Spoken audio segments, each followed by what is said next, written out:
Hey everyone, this is Dr. Russ Jones. And Brad Kennan. And we are wide open. How are you? I'm good. How you doing? I'm good. Aren't you going to give me there you go. Feeling like a champion tonight. All right. So all good. I feel like I want to be on, here. I feel like I want to be on the beach, so I wore the beach shirt tonight. Yeah, what is all that about? Are you down south this week or something? Or? No, I'm not. It's crappy weather here where I'm at, and I wouldn't much rather be on a beach somewhere. And so I figure I'd go with the beach wear. Okay, well, that's good. I mean, if that makes you feel good about it, then I'm all good. It's dreary here. I was at Park today. You know, we haven't talked about this, but I want to have a government complaint for a minute. Okay. Just really, you're going to complain about the government? I know. It's shocking. Crazy. That's crazy. That, you know, like I don't like a lot of the negativity and all this other stuff, but I want to tell you, I went to my local park today. And of course, you know, finding Bigfoot was in West Virginia 3 times. We had him here. I took him around different areas of the state. The special episode, they came and went to my local park here and spent the week here. The state made it a hassle for me to get a license for them to come here and film. And I had to go like up the food chain with some of my patients to get through there. Okay. Well, in this last several years here, I have donated my books to the local state park. I give them to them free. They sell them, just are able to take the cash and do with it whatever they want in the park for improvements or whatever it happens to be. Okay. Probably $4,000 or $5,000. Wow. Today I carried in 25 books to give them, and they told me that they weren't allowed to do it. What? They weren't allowed to do it because, you know, the state feels like that somebody could come back later and say that wasn't an agreement they arranged. Oh my gosh. Yeah, frustrating, you know, and I told them that I was like, you know, it makes me feel like, you know, that we are a rich state. You know, I'm like, we're not Texas, we're not Florida, you know, we're West Virginia, it's a poor state, you know, it's just residents helping residents out. I said, you know, it's weird that all the parks and everywhere else, they all have my books, they're all selling them, and I'm trying to give them to you free, but you know, you're not able to do that. So I got home, called the DNR chief of the state, and talked to his executive officer, told her my frustrations with how the state is behaving. Yeah. And she said they'd have to call me back. Of course. Yeah. That is pure politics. That is some guy that is a lawyer that got elected that, you know, I think I heard somebody say one time, it takes the most intelligent people to screw things up the most. So here's somebody that thinks they're doing better when they just can't look a gift horse in the mouth, take it for what it is, and move on. Yeah, just government ineptness. Yep. You know, I mean, never has a government, whether you're talking about the federal government or the state government in West Virginia, done so little with so much opportunity of different things that they have. It's so frustrating as a citizen to see how little they work, how little they get accomplished, and not to run things like a business would, but to act like they're rich when they're really just running on taxpayer dollars. It's really frustrating. Yeah, and especially, you know, we were at a festival, let's say, a couple weeks ago, and we did our show from there, which was, I appreciate that. Yeah, you know, we got paid to be there. Yeah, which just to clear things up, what they paid us did not cover what, 2 meals, maybe? Probably, I don't know. Maybe 2 meals. You know, we just kind of did it for the good thing, good for the cause. We did it for the good thing, but here is a people that we were told were sitting on what, $400 million that was donated to them. They didn't earn it; it was donated to them, and they don't want to put any money into anything but brick and mortar so that they can have something on their resume that says, "I built that. I used state labor. I used, you know, prevailing wage job. It's brick and mortar. Look what I built." Yet they could take something, promote a festival, spend a little money on it, and double or triple their investment for their own thing, and they can't see it.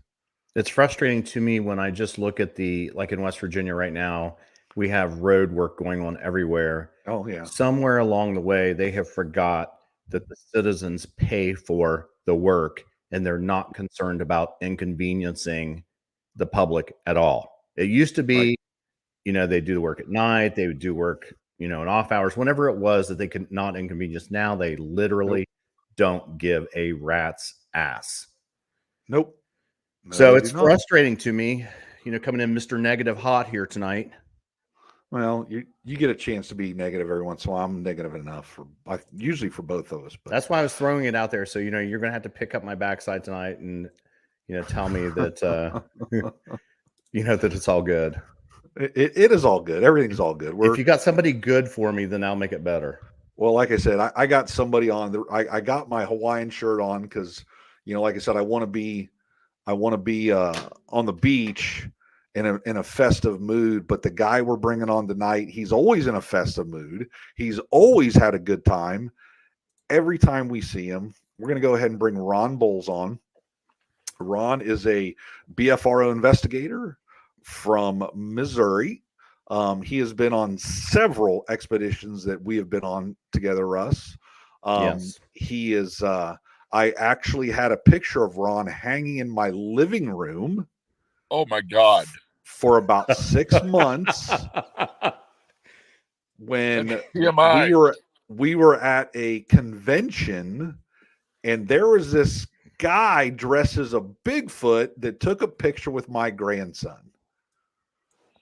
So there's only one guy big enough to pull that off. So Ron unknowingly was in my living room for about 6 months. And I'm still wishing unknowingly. Well, you were in my living room for about 6 months until my wife found another picture to put up of the grandson. But you were out there for a while. So anyway, it's good to see you, Ron. Good to see you guys. It's been a couple of years. It has been a couple of years. When are we going to see you again, man? Yeah, I can't remember the last time I saw him. We're going to see you somewhere down the road here next. It was at the Ohio conference a couple of years ago. Yep, that was 2 years ago when Matt was there. Yep, I remember that. Are you coming back soon? We'll see. I mean, that's a long drive for me. That's about 10, 12 hours drive. That is a long drive. We'll see. But then again, I just went to, I usually try to get, I try to get in as many expeditions as I can when I can. But I usually try to limit myself to one long distance trip a year, whether it be going to Ohio. This time around, it was me going to the southern Colorado / northern New Mexico expedition that Dennis Pohl and Boyd Omer put on. I was going to say, how did that go? We heard that you went there. Yes, how did that go? Well, the rarest sighting that we had was Caroline. She showed up. Caroline, the Caroline? The Caroline. Holy mackerel. The heart of BFRO showed up, and so was Ray Monteith and a few other notable people, but yeah, it was a thrill to see Caroline, and I enjoy it. I enjoy going there for the simple fact of it is that I have developed a family when I say family, like they adopted me literally into their family, the Hickarilla Apache family. Okay. And they call me Da Ron, which is Apache for uncle. So I'm Uncle Ron. Okay. And so it's sort of a family reunion. But yeah, there was some vocalizations. There was some Boyd and I found some interesting footprints, and but far as sightings and stuff, I don't believe there was any positive sightings. Okay, all right. How far away was that from you? Well, I drove from Springfield to Amarillo. Spent the night there, and then from Amarillo, I hit New Mexico and just kept going north until I can spit on Colorado. Dang. Ugh, that is not fun. I've driven from Denver to Oklahoma one day. Oh yeah. Yeah, you go through Tulsa. Now I go through Oklahoma and then Texas because I absolutely refuse to go through Kansas. Oh, that's the worst. I've driven through that state. I don't even want to say it, but I've driven through that state probably 3 times. And it's the only state I can fall asleep in the state on the east side, sleep for 8 hours, wake up, and I'm still not even close to the other side. Oh, I know. And there's just no, I mean, don't get me wrong, and you wonderful people from Kansas, I appreciate it. So do I. But when you're driving in the middle of that state, you look to your right. Oh, look, corn. And then you look to your left. Oh, look, more corn. Right. I mean, it's the only state that I've been in that I'm thrilled to see a green elevator. It's one of we would play a game with my kids. How far is the grain elevator away? So then I'd hit the reset button on the odometer and we would guess to see how far that grain elevator is away. Oh, and it's the only state that people would say, hey, let's just go down the street. It's just down the street and it's 60 miles away. So anyway, but that's enough about states we do not like. I don't mind them. I just don't want to drive them. Well, there you go. So you had some vocalizations out there, nothing spectacular. You've been on some very good expeditions. Is there any expedition that really just, you just say, wow, man, this was one for the ages? Well, the expedition in Hannibal or Hanobia or whatever, Oklahoma, you ask a different person, they'll give you another pronunciation of the place. Sure. I've had some good experiences there. One night sticks out in mind where Dennis, Sabella Irwin, Ron Boutwell, I don't know if you ever met him, and I were down in a valley, all camped out, and Ron was just about the other Ron was just about to go to sleep, and then he goes, "Ah, damn it!" And I said, "What's the matter?" And he goes, "Something's throwing stuff at my tent." Okay. So Sabella, she sort of there was a couple of pickup trucks down there, so she gets out her little thermal and she sort of quietly goes over and looks over the hood of this pickup truck and sort of scans the area to see what could be possibly throwing stuff at Ron's tent. And sure enough, she saw a thermal of a Squatch. And now that was years ago. That was before they had recording chips built in to basically everything nowadays. But back then, to record something off a thermal, thermal by itself, you had to take a second home loan to just afford one. Right. And to record something, hell, that was another mortgage. So yeah, because you had to have the separate DVR and you had to have the special cords that went into them. Some of them were they weren't just audio visual, like the yellow and the red jack, video jack, or anything like that. It was some proprietary cord, and half the time the cord didn't work, and so it is what it is. Oh yeah, I mean, it was something else, and that was back in the day. Ron, let me ask you. I saw something the other day that Moneymaker was posting about the different thermal things that we're selling at the BFRO, and that I saw that there was a scope that was one was like $1,000 and one was maybe twice that or something. But he was saying that it had a chip to record in that. Did you guys have access to any of those? That wasn't. Did you have any of those tools, at your expedition or not? The one that we were just talking about? Yeah. Oh, no. See, that was 15 years ago, Russ. Oh, geez. We were using those old XP200s. Yeah. The old XP200s. Yeah. Yeah. Yeah, all that good stuff wasn't available. Like I said, nowadays the technology has progressed so much that it's just leaps and bounds. Oh yeah, I'm placing my order for a thermal drone tomorrow. So Matt had his out at the last when we were together, and I was thoroughly impressed with it. So I live fairly close to a park that I've had 2 sightings at. So I could literally, I think, drone over to the park from my house and look up at night, or look at night and see if I can see something when the leaves come off. So yeah, I was about to say it really depends on what time of the year, because if it's thick foliage, you might as well be trying to thermal a brick wall. Right. Luckily, there are some wide open areas. Yeah. So between, kind of pasture areas in the park where something could be on an edge or something could be out in the middle, there's deer everywhere.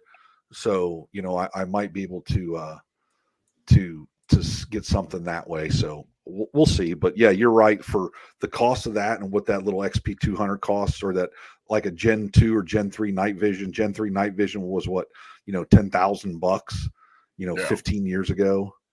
Now that's, now we have a buddy that's he's got Gen 4, Gen 5.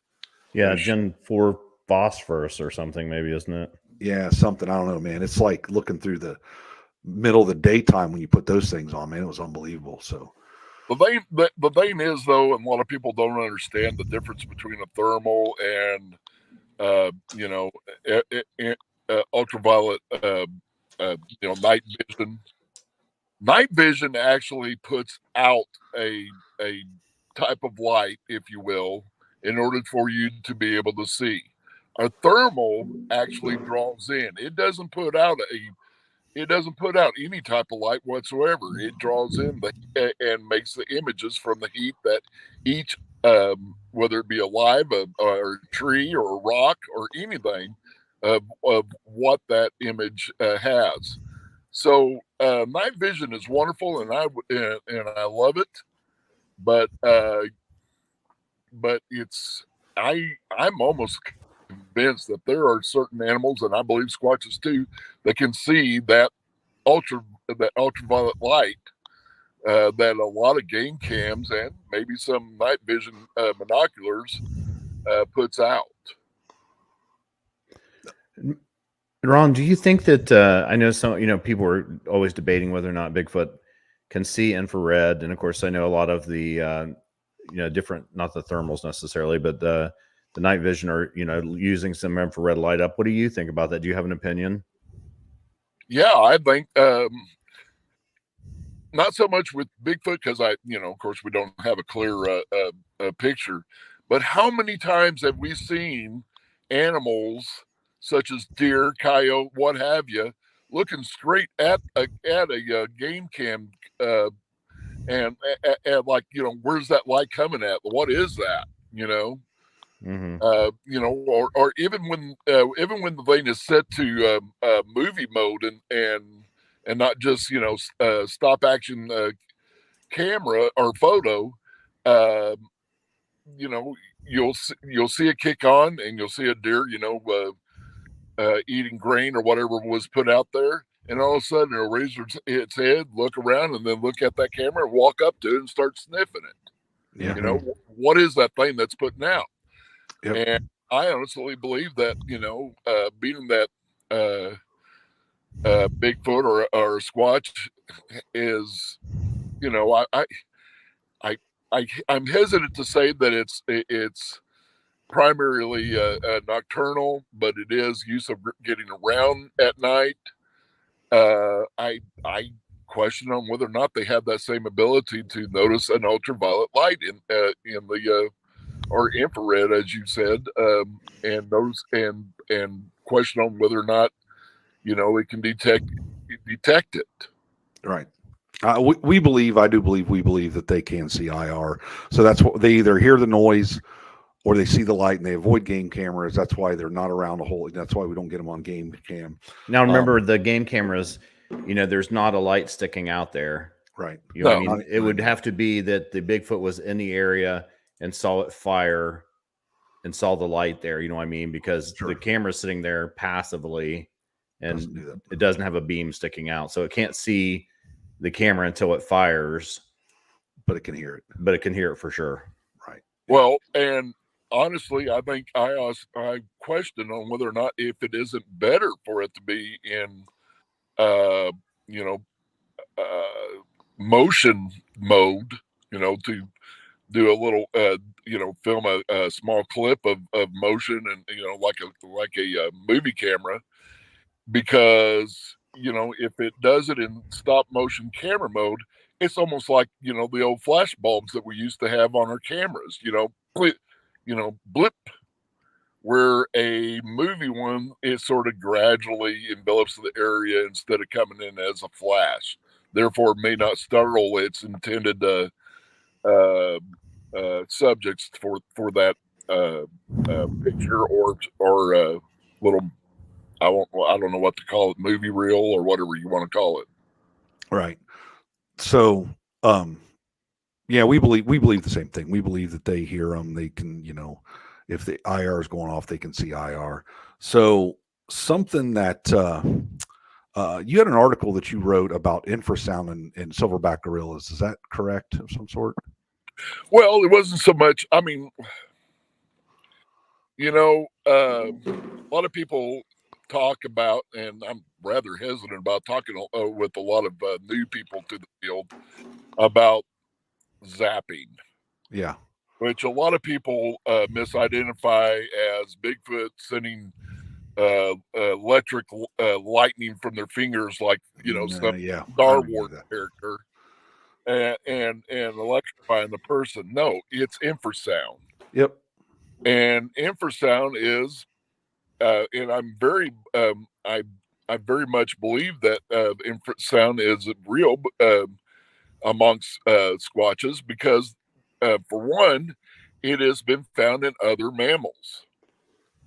Whales and tigers and various others for various purposes, even some for hunting and disarming their intended victim. Right. And I believe that this infrasound, which I have from the research that I did, is basically a certain type of ultrasound that a very low frequency that you can almost not hear, and or practically not hear, and it's sent and it's focused at its intended victim, and basically what this infrasound does, it gets into your system, via ear, of course, and our brain is right brain, left brain, and it constantly going back and forth like a electrical current, right? What that ultrasound does, this ultrasound blast does, it causes that connectivity between the right brain and the left brain to collide, to stumble upon itself, if you will. And being that that when that happens, it almost causes a palsy reaction or a epileptic reaction. You remember Abbott and Costello, right? Oh yeah. Yes. Well, what people didn't know is that Abbott, the straight guy, not the short little round guy, he was epileptic, and he was quoted as saying that when you have a seizure, it's imagine lightning striking you, because that's how it feels. Is, every nerve in your body just becomes electrified, and you're just just almost paralyzed by it. And I know that I'm very familiar with this because my mother was epileptic, and I've seen what it does to a person. And anyway, so this is basically what infrasound would do to a person. It really messes with their bioelectric network in their body. And then but a lot of people are saying, well, how can we say that, a primate has that ability? Well, fortunately, I've been watching this couple that were anthropologists, and they have been very active in Dian Fossey's research. The late Dian Fossey, Gorilla of the Mist people, and and one of their theories was, for a long time, and I first read about these two like 10 years ago, 10, 12 years ago, how they were working on a theory that the silverback gorillas in Rwanda, the mountain gorillas there, actually had the ability to use ultrasound or infrasound. Okay. Now, according to them, they use a sort of a mating as means of mating, to lure females in. Right. Long distances, blah, blah, all that kind of stuff. Elephants can, they can communicate over miles using infrasound. So there you go. Yeah. And but the thing is, I always thought that if it can be proven, like they and I believe they've established on a recent article, if it is proven that another primate, for whatever purpose, is using infrasound as a tool, then this issue of whether or not a Squatch can use infrasound as a tool, then the issue to me is moot. Then yes, they can. And this isn't sci-fi. This isn't what they call woo. This is science. Infrasound is a scientific fact that mammals can use, and now there's certain primates can. Right. Yeah. Elephants, lions can use it. They can send out infrasound, basically to kind of stun a prey for that fraction of a second that gives them that advantage to take over that prey, and that's how they get their meal. So at present, though, it's a hypothesis that some of us are putting forth, but it's not something that we can prove, like so much with Bigfoot stuff, because we just don't know yet. Right. I mean, it's hard to differentiate the stuff too, because so many of the symptoms were the way that people describe it, and I'm not discounting it all, because I know that some mammals are doing it, but I'm just saying, if we're going to look at it scientifically, we need to say that some of the symptoms are very similar to anxiety, panic attacks, things like that would be consistent, and everybody would look at. Most of the people that we're taking into the woods are not in the woods, but a few times a year or maybe a week or something. They're just not woodsmen. Right. So, it's, but who knows? When you have, I mean, I had I don't know if he's still active or not, but I had an investigator that lived in the area all his life, I believe from Colorado. And he called me up, and he said that it wasn't a matter of panic attack. He was happily asleep, and he got nailed. Mm-hmm. I know of another investigator who was walking, just walking up this road with some other people, around him, not like in one big lump group, but how we walk. Sure. And he got nailed to the point that it brought him to his knees, right. And he was happily chatting with these people. He wasn't scared. He wasn't panicking. He was just like, he was joking, and all of a sudden, bam, he got hit. Right. And,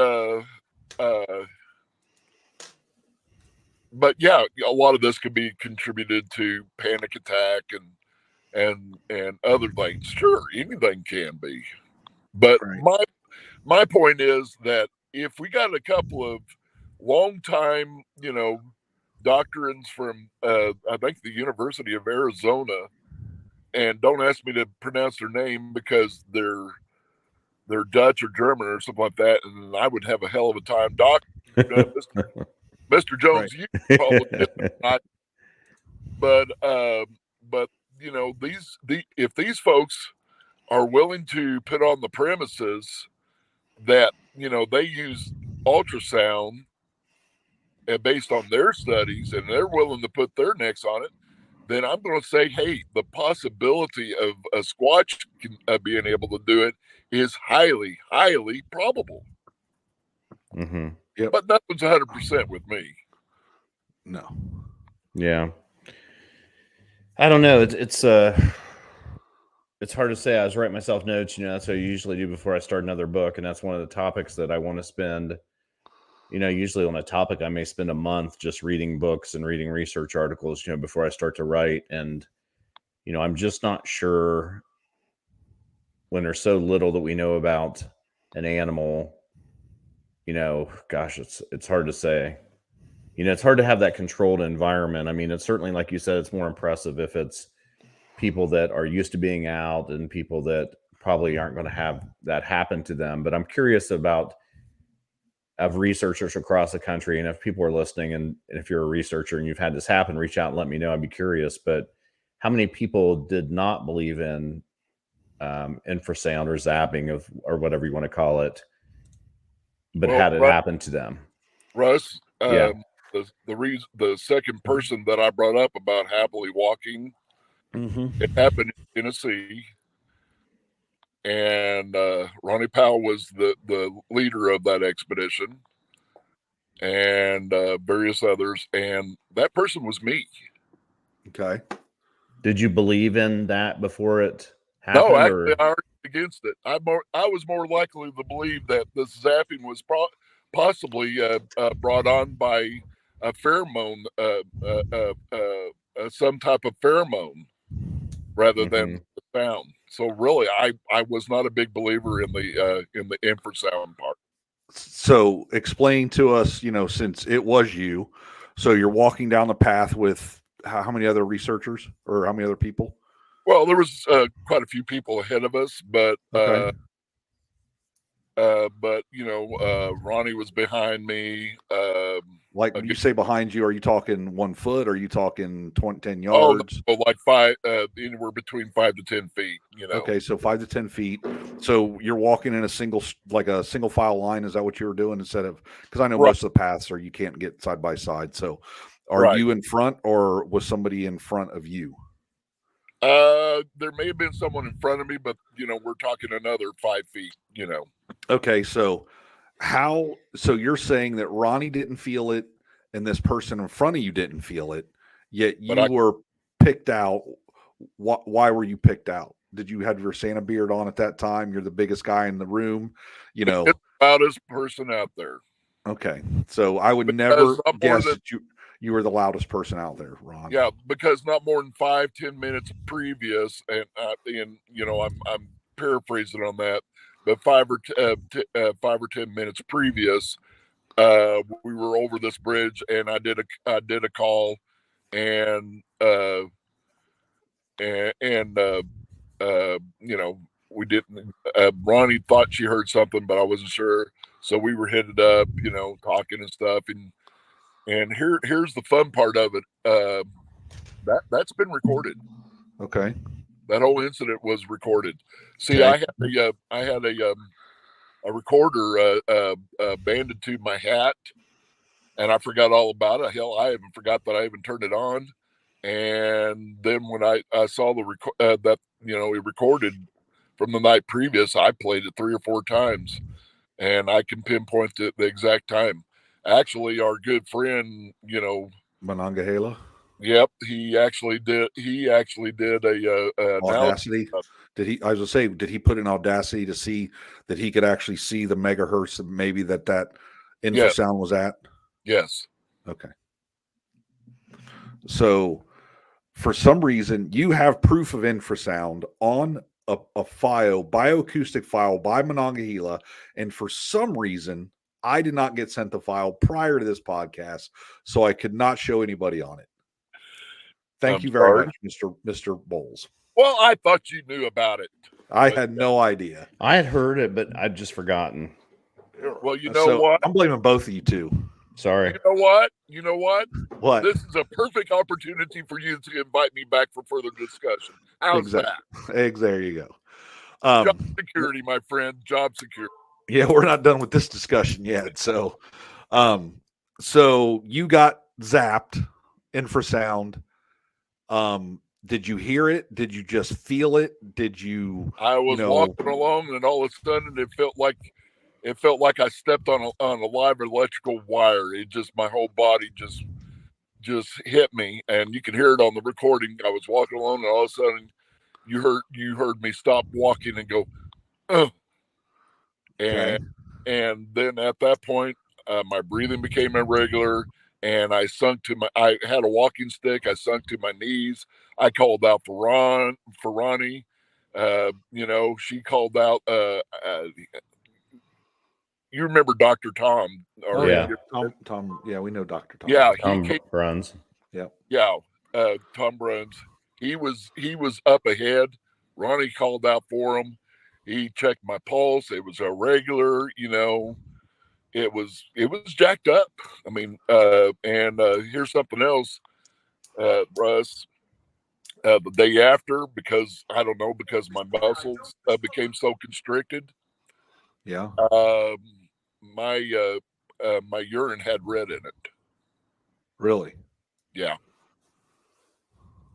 Okay. I mean, I find the because I do remember that there was something on audio that went around. It really probably needs revisited. Spread around so people can talk about it again. Sure.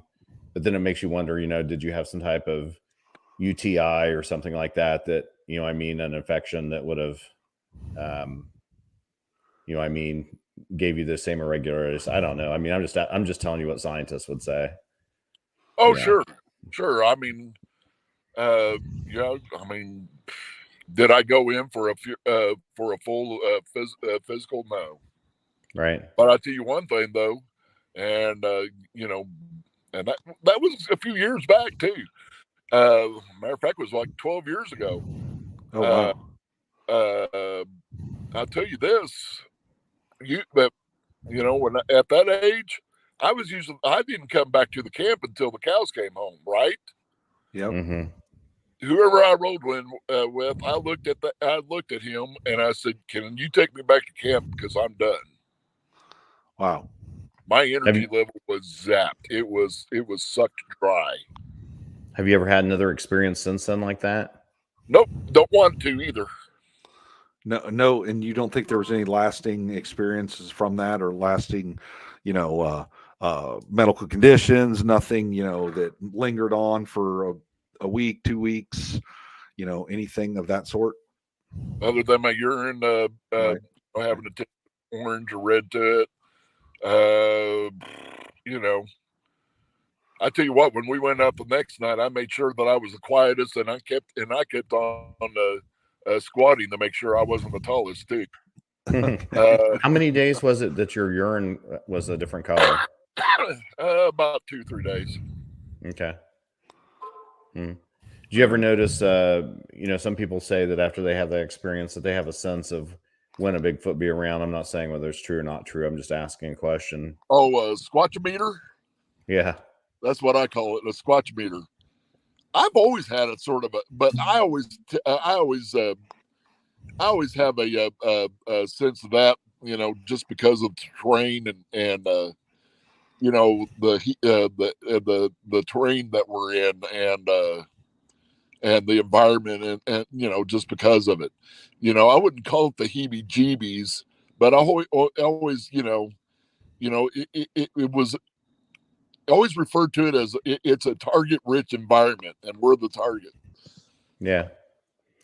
I mean, I know what you're saying, because when you're in the woods a lot, there's a lot of times we'll be in certain places where like, okay, this is a perfect spot. They have the high ground, we're a little lower, blah, blah, blah, whatever it happens to be. And so you have a sense of, when something might happen. Yep. You bet. Okay. One thing I was going to ask Ron about was we'd seen Linda Eastburn on here. I don't know, was it 2 weeks ago, Brad, or more or less? I think it was 2 or 3 weeks ago. Okay. Yeah. And she told us that you were doing some work with her in the woods now. Yeah, she's a local person that's gotten into this. she's done others, in other subjects, but she's really gotten into the Bigfoot thing, and she's wanted to do a documentary. She's also from where I'm from, Springfield, Missouri, and she's been to a couple of conferences, and the first thing that came out is she kept on hearing my name brought up. Okay. And was that a bad thing? Like people saying cuss words and describing you and that type of thing? At this point in my life, I just don't care. But no, seriously, she goes, one time she asked me, goes, is there someone out there you don't know? Oh, I said, I'm sure there's a few, but this is relatively speaking, this is a small community. Right. You know what I mean? The Bigfoot world is, and especially, we're kind of, we're the BFRO. So, we were kind of that 800-pound gorilla, that everybody wanted to be in at some one point in time. And, so it was, we got, everybody knew kind of everybody for a long time in this world. Oh, so. Sure. Oh, sure. So you didn't know Linda prior to the Bigfoot world, her being in the Bigfoot or moving into Bigfoot? I saw clips of other interviews, but then she asked me to do an interview, and then I don't know if it's a matter of importance or convenience that she asked me to be her Bigfoot how shall we say, aficionado? Yes. Guru, that's the word. Local expert. I hate that term. Okay. Yeah, I'm never sure, like when people ask what I am. Like I had some guy drive out my neighborhood today and he stopped, and you never know what somebody's gonna say, but he's like, I heard you're really into Bigfoot. And I was like, oh yeah, I'm really into Bigfoot. And he's like, I want to stop and talk to you about it sometime. I have some questions about it. And I'm like, okay, that's fine or whatever. But people ask you when you're doing podcasts, what do you call yourself? Are you a enthusiast? Are you a researcher? Yes. I don't really like any of those names. I mean, I'm not sure what I am, but I know I just don't like any of those names. Well, I mean, we're not expert. Nobody's an expert in this field. No, exactly. So, you don't like being an enthusiast, Russ? No, I don't know. I don't really like any of those words. Gee, I would. Enthusiast, yes. You are enthused. Russ, you write books, I am for God's sakes. You're not bored with this subject. Or right. What are you going to call it next, though? Like a Bigfoot passionado or something because you're passionate about Bigfoot. Aficionado. Yeah, you could be a Bigfoot. I don't know. It just sounds weird. I mean, maybe it's because, you don't grow up. Look at the three of us have normal lives, normal jobs. Yeah, and we're talking about Bigfoot. It occupies. I mean, at one point, I was doing about 40 hours a week of Bigfoot stuff. Now I'm probably 20 hours. I mean, who grows up thinking they're going to do that? It's crazy. Nobody. I mean, it's the better we do, the better the job we do today is what kind of people that are going to follow us tomorrow, though, Russ. Right. Yeah, I believe that. And honestly, seeing Matt's thermal drone really got me excited about doing research again because, we've been in the woods so many times, man. It's just the same thing. Like Russ always says, you go at night for an experience, you go during the day to find evidence. Yeah. But that evidence is so far in between, and I can walk between here and a trail down there, and I can walk back, or I can go out and sit and I can come back, and I see about this much space in front of me. Yeah. And as I walk along a path, now with that thermal drone at night or whenever that is, when those leaves come off, I can cover kilometers, square miles in minutes. Mm-hmm. And, that makes me excited because I know they're around. Right. I just don't know where they're at. I mean, that's like today when I was at that park, I was telling that one ranger, he had asked me, what part of the area I thought they stayed in. I told him, and I said, I've tried all these different ways to get in there. Well, one way, the quickest way is 3 miles, but it's an hour uphill. So then another 2 miles beyond that, another way is 3.5 miles. So you get to this hollow that I would say that I think that it runs for a mile. So you've already walked up a mountain and another couple miles just to get there. Right. You got to walk that back out too. So you know what I mean? Right. Like, how are you going to do that? I mean, you can't bike in there. You can't. it's drive in disheartening. there. It's disheartening. Yeah, that's where they're staying in most of these cases. They're staying back farther than where people are. You know, in some states, maybe like, you know, I don't know, but maybe parts of Ohio. I mean, there's not that much room for them, so they wouldn't be that far in. They're maybe a mile in or 3/4 of a mile, or whatever it happens to be. But it's still a long ways to walk for something that, if they don't want to interact with you, a lot of times in West Virginia where there's more room, they just move away from you. You know, they don't even interact most of the time. Right. Yeah. And that's you know, I always tell people there's always 3 things to look for when you do, you know, want to be in an area where possible Squatch activity is, or Bigfoot activity. You know, what's the food source like? What's the water source like? And what's the terrain? What you know, is it a terrain where they can easily evade people or other you know, what they consider a threat? You know, is it an area where they're able to evade detection? Mm-hmm. Right. Yeah. I mean, and then some places aren't, you know, I think that's why there's a lot of researchers in Ohio. There's much less wilderness area than other states in Appalachia. The terrain is not so formidable. So, you know, it's like fishing in a pond as opposed to fishing in an ocean like you have in many states. The Pacific Northwest would be more like fishing like an ocean, but I believe there's a much higher population of Bigfoot in those areas because, you know, for a lot of reasons. I mean, you know, the coastal forests there, it's almost like rainforest there, the amount of rain that they get. And of course, it's closest to the corridor where they would have came into North America, you know, which makes total sense to me that there'd be more of them there. Well, I mean, you know, I know Ron was talking about this off the air, was, you know, his comment is, you know, which we believe this, that there's more forested areas and more habitat for these things than there were, you know, 100 or 200 years ago. That's not the perception in the public, though. The public everybody thinks that we have we have no trees left. Everybody's going to die. You know? Absolutely. I mean, what people don't realize, and I've done presentations on this with the facts behind it.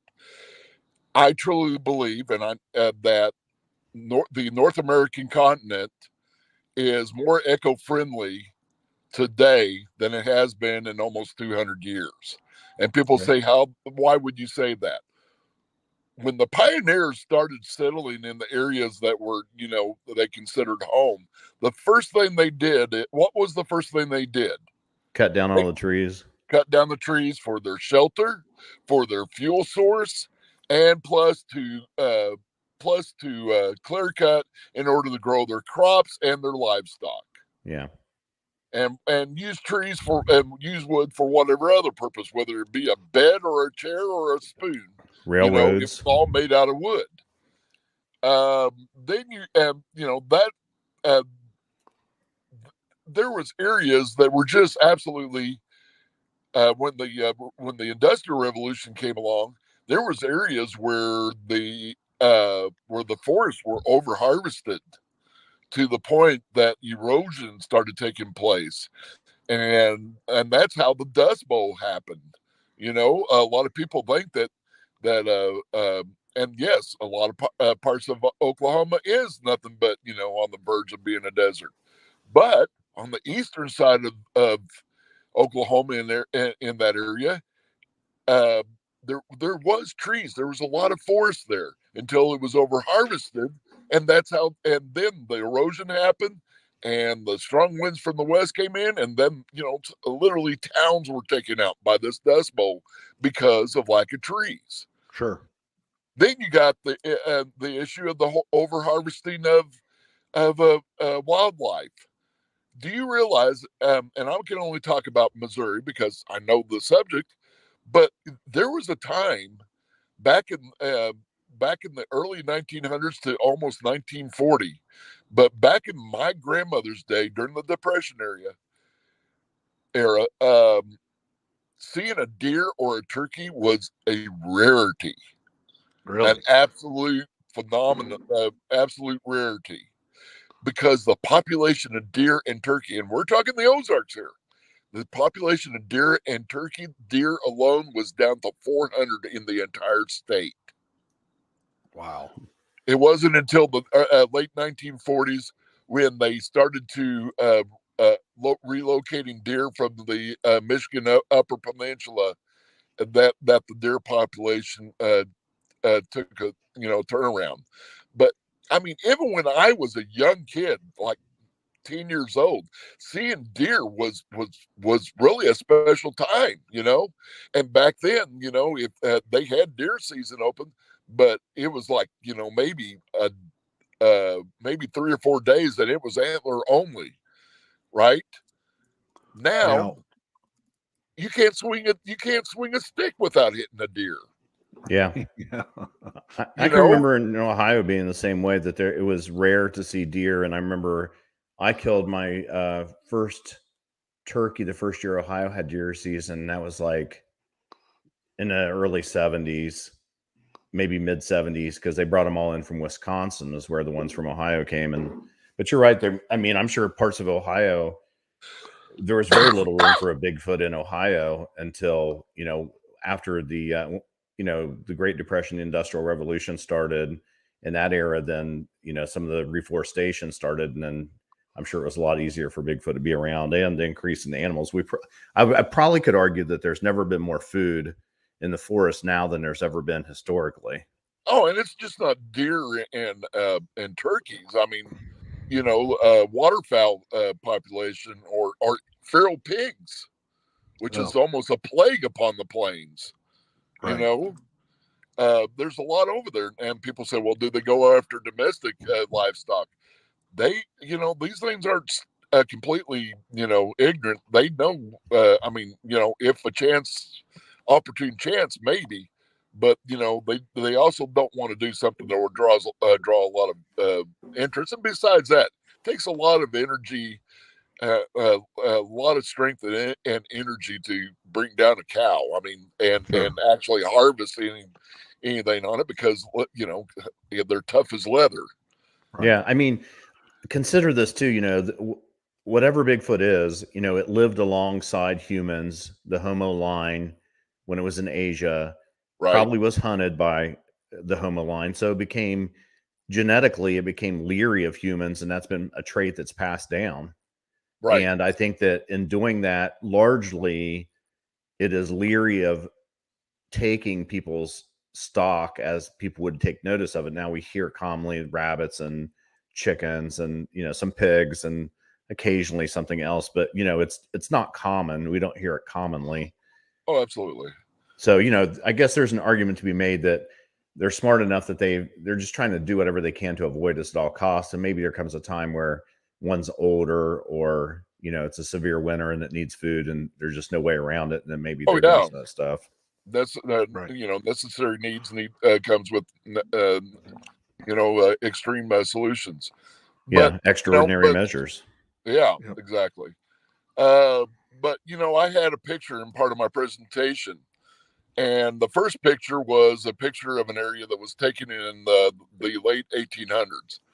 Typical farm, all clear cut. Hardly any woods to be seen. And then I said, do you expect to see a Squatch in this environment? Of course, no. The audience said no. So I took another picture, which was taken in 1998 or something like that. And it was all forested, beautiful, And then I said, how about here? And everybody said yes. So I put the two pictures together in another slide, and I said, same exact spot, over 100 years apart. This was in the 1800s. This was and this was in 1997. Right. I said that this is a perfect example of what I'm talking about. And then moving on to the water supply. There's a lot of lakes that weren't and water reservoirs, especially in Texas, that was not around back then. A lot of creeks and once again, going back to the Industrial Revolution, there was a lot of water supplies that was poisoned and polluted. Yep. Right. Yeah. and thanks to the Water Act, I mean, it was killing our national bird, for God's sakes. Yeah. Now others. Now those things are not endangered. You know, they are still protected because of what they are. They're not endangered. They're everywhere. Yes. So, you know. Yeah, and they're practically buzzards.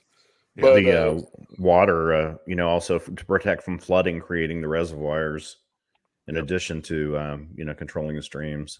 Yep. Okay. And there's something else I brought up on the presentation. I find it, I find it coincidental, but highly suspect.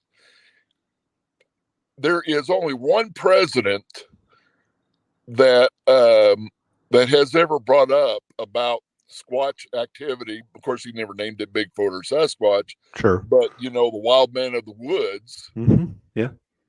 And he is the same president that created. And he brought it up in books and stuff. And he's the same president that created the national forest and national parks. That's right. Yep.